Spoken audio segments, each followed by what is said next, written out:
Yo, what's up guys? RaijinCutman here. With the NDA expiring on the MediaTour and everyone uploading new information about Dark Knight, kinda wanna make a follow-up video about my initial thoughts as well as new thoughts, talk about the changes that have been given to Dark Knight. First off, I wanna give a shout out to Mr. Happy, Miss Tech, Larazor, Drag Game Scene, and Xenosis Vex, as I pretty much couldn't make this video without their analysis and their thoughts. So let's get into it. First thing first, what's gone? Well, spinning and power slash are gone, no longer needed since they were used to generate aggro. Blood price is gone, considering that they nerfed the shit out of it when it came out in Stormblood. I'm not surprised that it's gone now. Dark Passenger, thank God, hallelujah, I hated that move. And Soul Survivor, rest in peace my good friend. I used you well. So let's talk about what's changed. First off, Dark Side. Dark Side now no longer halts mana regeneration, but it still gives the increase in damage. It is now a buff that will require upkeep, sort of like Straighter Shot, Increase Lightning, those kind of abilities. Blood Weapon now restores MP as well as grants blood upon landing any weapon skill, which means now only weapon skills and spells on the global cooldown will affect Blood Weapon, and it only lasts for 10 seconds. If used on the third quarter of your DCD, you'll be guaranteed 5 weapon skills or spells.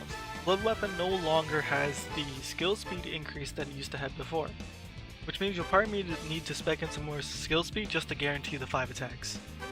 Or at least until you're comfortable with it. Salted Earth no longer gives you blood on the tick. It is now just straight damage for AoE, still lasts the same. Plunge now has 2 charges. Thistle Drain, which is in one of the coolest changes to Dark Knight, now is an ability. It's an AoE of potency of 200, and when it hits a target, it restores your HP with a cure potency of 200. So it's pretty much a free cure. Carbon Spit lost its Dark Arts. Additionally, it's a 3-fold attack, now instead of not only doing 100 damage, but 200 damage per hit. That's a technical potency of 600, and restores MP. Now to one of the biggest reworks is Delirium. Delirium no longer extends your blood weapon or blood price timers, now it's just an inner release for Dark Knight, requiring no blood cost, or quietus or blood spiller. Last 10 seconds, so once again used on the third quarter of your GCD, you should be able to get 5 attacks off. Blackest Night, changed before it, now is an increase of 25% of the target's max HP. So if it's yourself, it's 25% of your HP. If it's the warrior, it's 25% of them. If it's any other party member, it's their 25%. No longer is it just 20% of your HP or 10% of your HP to another target. When the barrier is broken, it now grants Dark Arts. What Dark Arts is now is that one of the new abilities will cost no mana. And with that, let's get into the new abilities. First off, at level 30 we gain access to our ability that gets us Dark Side. Blood of Darkness. It's a straight line AoE, and when used, it grants us the Dark Side effect. Up next is Edge of Darkness. It's a single target version of Flood of Darkness. Same thing, grants us access to Dark Side. If Blackest Night is broken at any time, it'll give us a free charge to use Flood of Darkness or Edge of Darkness with no MP cost. Later on down the levels, Flood of Darkness, Edge of Darkness will be upgraded to Flood of Shadows and Edge of Shadows. Up next is Stalwart Soul. It's pretty much the combo to Unleashed. Use Unleashed and then use Stalwart Soul. The good thing about Stalwart Soul is that it gives you back MP so you can continue using other abilities. Dark Missionary is an AoE magic resistance increase. That was that big Blackest Night ability you saw in the trailer. My only qualms about this ability is that it's a 15% magic resistance increase, whereas other tanks can do the same thing but with all damage. If it really is just going to be for magic damage, I believe the resistance increase should be higher. 20%, 25%. It shouldn't just be 15, whereas the other tanks can do it better. With that, let's get into the star of the show, Living Shadow. Living Shadow summons the Dark Soul of yourself. When summoned, he'll just attack whatever you're attacking. Now there were some misconceptions of how this would work. Some people believed that it would take aggro from you and act as a tank for the time being it's out. In my opinion, I didn't really think that would be a good idea, considering that having something take the aggro off of you, especially when it comes to instances where you need to move enemies or bosses around, I think would be a hindrance to the group, because that would require you to stop attacking so it stops attacking. So I think it's just being like a battle buddy that does damage for you. I think that's how it should be, and that's pretty much what I wanted to use it for anyways. So my thoughts and opinions on the new skills as well as the changes. 1, I like them.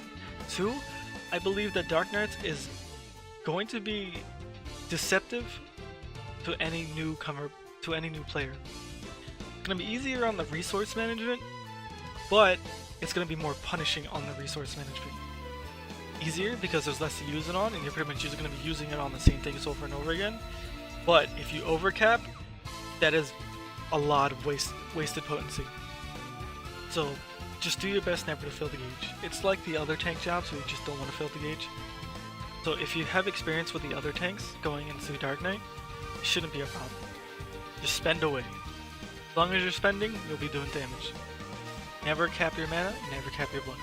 With that, I want to go into right now the numbers of regen, as opposed to MP and blood. Siphon Strike gives you 600 MP, Holy Leader gives you 20 blood. Anything under the effect of Blood Weapon gives you 600 MP, as well as 10 blood. Anything under the effect of Delirium gives you 200 MP. And Carbon Spit only gives you 200 MP. Stalwart Soul, if used in combo, gives you 600 MP as well as 20 blood. With those numbers out of the way, let's do some theory crafting, or at least for an opener. I could be completely wrong here about this, and it's open for change in interpretation, but I sort of had a mix between my current opener as well as like a new opener of how I'd move the abilities around. So with that, let's get into it. We start off the fight with Unmanned. Then we use Blackest Night, which costs 3000 MP, which will leave us with 7000. We'll Hard Slash, Blood Weapon, and Salted Earth. We'll then Siphon Strike, which under the effect of Blood Weapon will give us a total of 1200 MP and 10 blood. At this point, Blackest Night should have shattered, giving us free access to the Edge of Shadow, which will activate our Dark Side. We go into Soul Eater, which is another 600 MP, as well as 20 blood.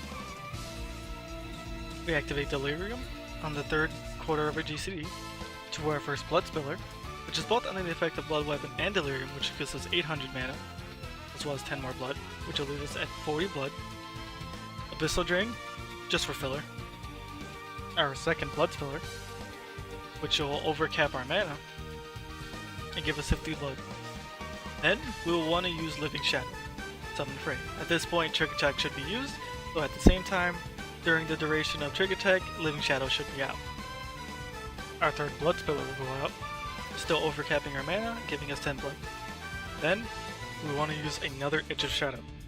Blood Spiller, Carbon Spit, Blood Spiller again, Edge of Shadow, Hard Slash, and our third Edge of Shadow to empty out our mana pool. Siphon Strike, Plunge, and then Soul Eater. And then from then on, everything should be just used off cooldown or when we have the mana available. It's a rather simple opener. It's gonna be open to change interpretation. It's most likely not gonna be this, but if I wanted to theorycraft one, I'd say this. I'd just say for starting Delirium early might be a downside, though going into another combo and then activating Living Shadow after a second Soul Eater combo might be a bit too long. So this is kind of where I want to have it. As per rotation, it's pretty much after you use your opener, everything else is used on cooldown. There's nothing too special to save anything for, though I would recommend that when you are near Living Shadow to save your blood for when this comes up.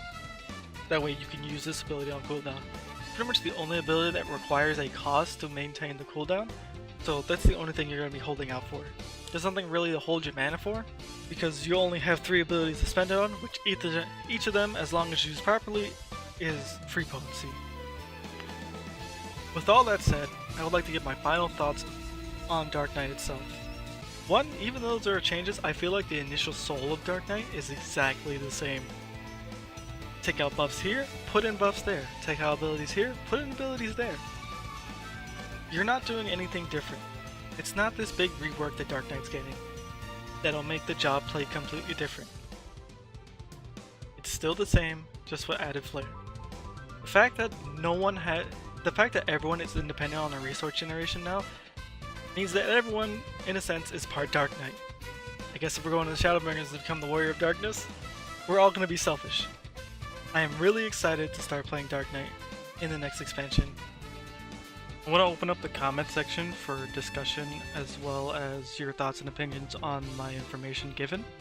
Whether you agree or disagree, I would like for you to comment below.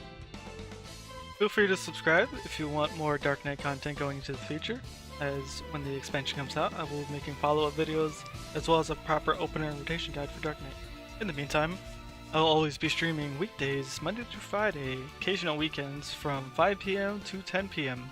Feel free to drop on by, say hi. I'm always playing Dark Knight or any other job wherever I feel like, as well as doing some Savage content if you're interested in high-end rating.